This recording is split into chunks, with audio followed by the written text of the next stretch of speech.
Olá, meu nome é Fábio Lima, trabalho aqui na IBM como cientista de dados e hoje a ideia vai ser exatamente falar sobre isso, o que é ser um cientista de dados, né?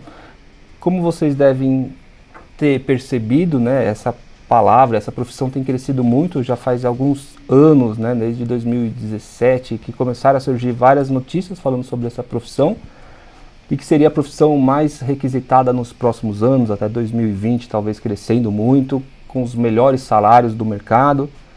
É uma profissão que eu adoro, eu amo fazer isso daqui, só o dinheiro que não é verdade tudo isso, mas para quem gosta de tirar insight de dados, tirar informação, tentar descobrir o futuro, é onde você tem que estar. Então, basicamente, a gente fala que o ciência de dados, é difícil de você encontrar uma pessoa com esse perfil, né, ser um cientista de dados, porque ele tem que ter muito conhecimento.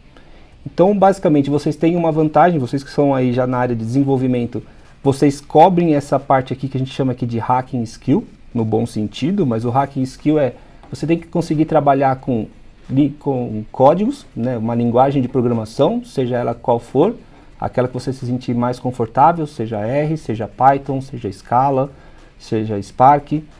Você também tem que ter conhecimento de trabalhar com grandes volumes de dados, conseguir capturar informações que vão chegar de diversas fontes diferentes, seja ela uma fonte estruturada ou não estruturada.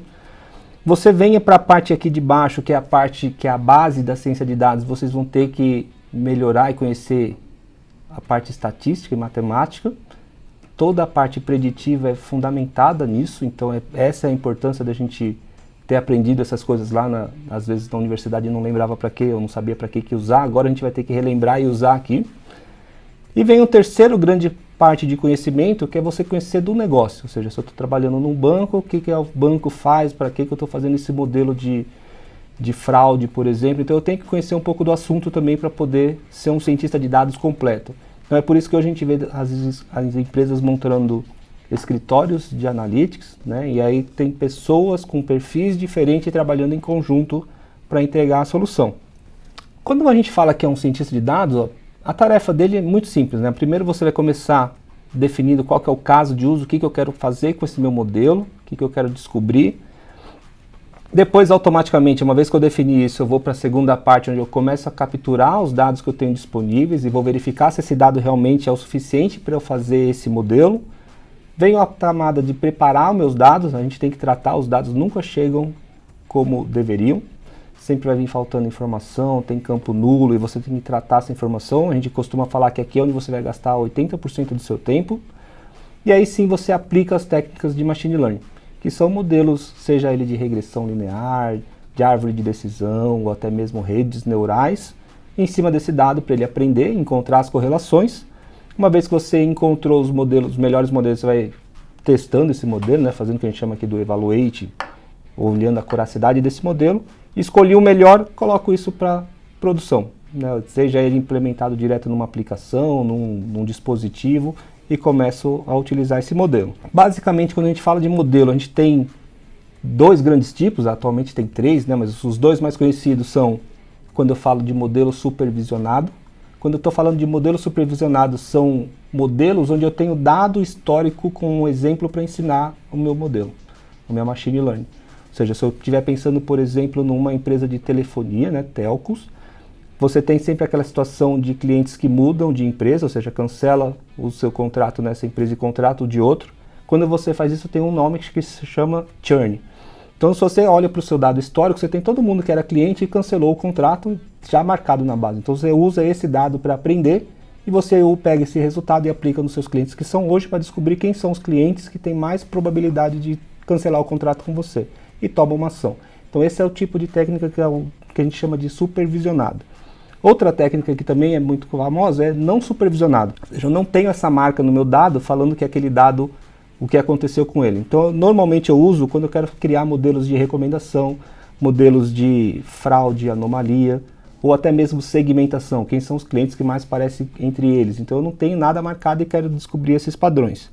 E o último, que também tem crescido bastante, é a questão de machine learning usando o reinforcement, ou seja, reforço. Eu vou passando várias imagens para ele até que ele aprende o que eu quero ensinar com aquela imagem. Então, são essas três técnicas que a gente tem usando bastante. De forma visual, imagina que eu tenho um gato, né? Eu poderia ter esse gato como dado de entrada, sabendo já que eu tenho o nome dele, então está falando aqui que ele é um gato, e eu vou usar uma técnica supervisionada, eu poderia estar passando uma imagem e não ter esse label e eu descobrir, o modelo vai ter que aprender que aquilo é um gato. Como saída, eu vou ter 3 opções. Eu vou ter o modelo de classificação, onde ele vai classificar, ele aprendeu que era um gato e vai me mostrar que é um gato. Eu posso clusterizar e falar, olha, esse daí vai pertencer a um tipo de grupo, então provavelmente é o grupo de felinos, né? E o último, eu posso tentar descobrir a idade do gato. Então são esses 3 tipos de saída que eu tenho, seja classificação, numérico ou de clusterização. Quando a gente está fazendo os nossos modelos, você tem 2 fases desse modelo. Primeiro é criar esse modelo, e para isso a IBM tem essas plataformas, né? Tanto o Watson Studio, onde você cria, então você faz toda a exploração do dado, prepara o seu dado e cria o seu modelo. E quando você está feliz com esse resultado, você faz o que a gente chama de deploy, ou seja, colocar esse modelo em produção. E para isso a gente tem o Watson Machine Learning. Lá você faz o deploy, você pode até retreinar esse modelo, que é uma coisa que constantemente vai acontecer. O modelo, uma vez que você terminar, ele sempre vai ter que ser revisitado, tá? Porque a performance dele começa a cair, você tem que treinar novamente. E você vai gerenciando esses modelos. Nossa plataforma do Watson Studio, ele é uma plataforma voltada exatamente para o cientista de dados. Você tem aqui dentro todas as ferramentas open source disponíveis e mais os add-ons da própria IBM. Então você pode criar seus modelos usando R, Python, escolher Jupyter, né, para rodar os seus notebooks, ou então usando os add-ons como uma interface totalmente gráfica para você criar os seus modelos sem precisar saber codificar. E tudo que a gente usa, né, do Spark, Scalene, TensorFlow, está aqui disponível para você criar seus modelos. Do lado do Machine Learning, a gente tem aqui a questão de colocar sempre o modelo mais próximo do dado para ele ser mais performático, ter o gerenciamento e fazer o deploy e até mesmo o auto machine learning, ou seja, criar o modelo de forma sozinha e automático para você. Se você estiver interessado, acesse essa URL, dataplatform.cloud.ibm.com, cria sua conta, dá para você criar uma conta free e pode usar, não tem limite. A única coisa que vai acontecer se você deixar de usar durante 30 dias, aí ela é desabilitada, então vai usando e você vai poder criar e começar a aprender aqui, criar seus modelos, treinar e se tornar um cientista de dados. A segunda que eu vou deixar aqui para vocês é, não sei se vocês conhecem, mas esse site cognitiveclass.ai é um site do Big Data University.